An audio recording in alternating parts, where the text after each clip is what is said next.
মুভিতে যে ধুরন্ধরকে দেখেছো, ঠিক সেই রকমই একজন ধুরন্ধর ছিল রিয়েল লাইফে, যে পুরো পাকিস্তানের ঘুম কেড়ে নিয়েছিল, যাকে সবাই ব্ল্যাক টাইগার নামে জানতো। তার আসল নাম ছিল রবীন্দ্র কৌশিক।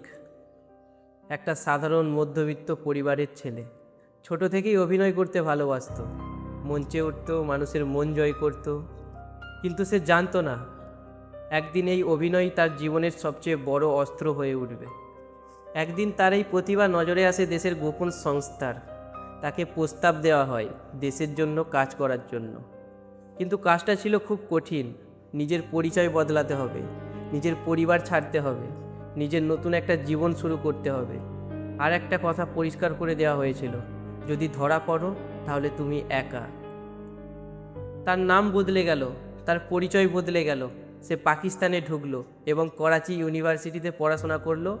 ল ডিগ্রি নিয়ে তারপর পাকিস্তানি আর্মিতেই জয়েন করলো।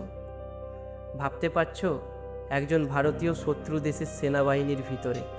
সে ভেতর থেকে খবর সংগ্রহ করে গোপনে নিজের দেশে পাঠাতো। শত্রুদের পরিকল্পনা আগেই বুঝে ফেলে সে লড়াই করত অস্ত্র দিয়ে নয়, বুদ্ধি দিয়ে। বছরের পর বছর নিঃশব্দে নিজের কাজ করে গেছে। কেউ বুঝতেও পারেনি, কেউ সন্দেহও করেনি।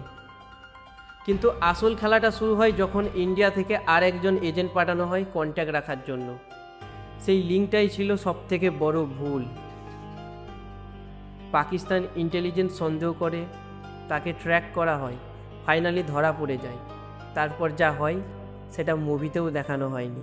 শুরু হয় জেরা, ভয়ঙ্কর নির্যাতন। কিন্তু সবচেয়ে পেনফুল বিষয় হলো ইন্ডিয়া অফিসিয়ালি তাকে ওপেনলি ক্লেম করতে পারেনি। সিনেমার নায়ক তো শেষ পর্যন্ত ফিরে আসে, কিন্তু রিয়াল ধুরন্ধর চুপচাপ অন্ধকারেই হারিয়ে যায়।